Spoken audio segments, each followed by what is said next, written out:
സുലൈമാനിയിലും ഒരിത്തിരി മുഹബത്ത് വേണം. അത് കുടിക്കുമ്പോ ലോകം ഇങ്ങനെ പതുക്കെയായി വന്ന് നിൽക്കണം.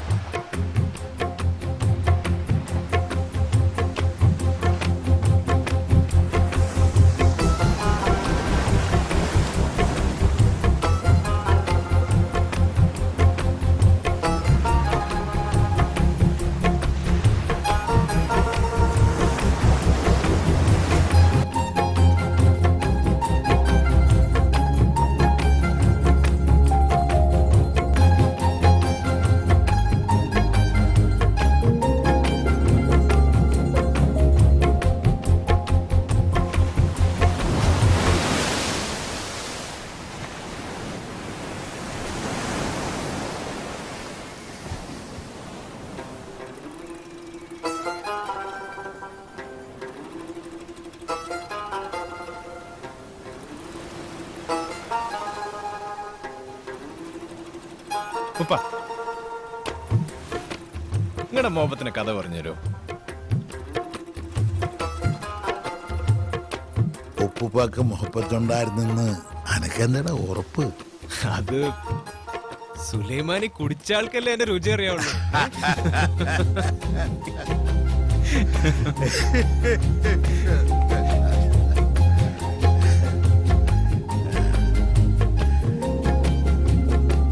എൻ്റെ 18-ാം വയസ്സില് ഞാൻ നമ്മളെ ഉസ്താദിന്റെ കൂടെ ചേർന്ന കൊല്ലം മൗലവിന്റെ മോടെ നിക്കാഹിന് ബിരിയാണി ഉണ്ടാക്കാൻ കൂടിയതാ.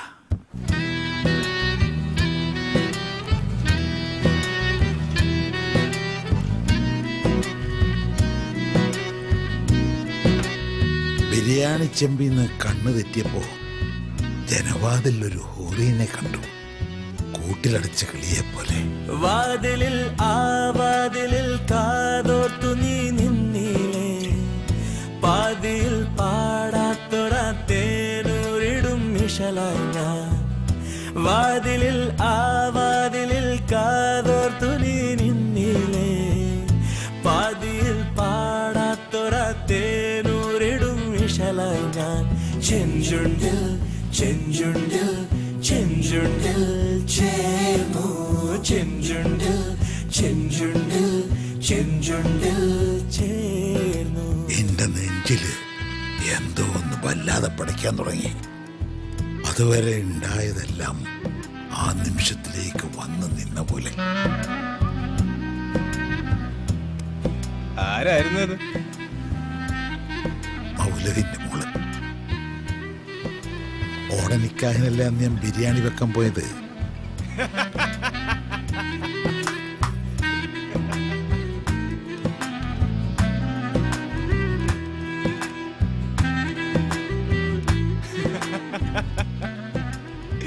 എന്നിട്ട് എന്തുണ്ടായി? എന്തുണ്ടാവാനോ, നിങ്ങളുടെ ബിരിയാണി നിന്ന് ഒരു നിക്കാൻ കഴിച്ചു പോയി. അനക്കാരോടും മുഹബത്ത് തോന്നിട്ടില്ലേ? എനിക്ക് അങ്ങനെ ഒരു കുന്തമില്ല. മുഹബത്ത്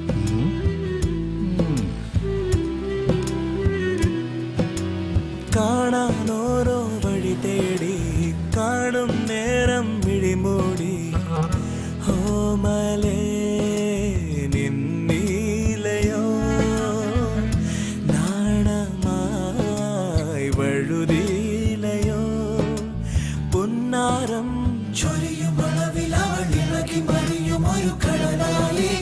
കിന്നാരം പറയുമഴകിലവളിലറിയുണരുമൊരു മഴയായി. കളിച്ചിരി നിറവുകൾ കണിമലരിതളുകൾ വിടരും പകരുമയില. ഉപ്പ ഏതായാലും ആ ഹൂറിനെ മനസ്സിന്ന് വിട്ടിട്ടില്ല. മോനെ ഫൈസി, എന്താ ഉപ്പ? ആ ഹൂറി ആരാണെന്നറിയോ?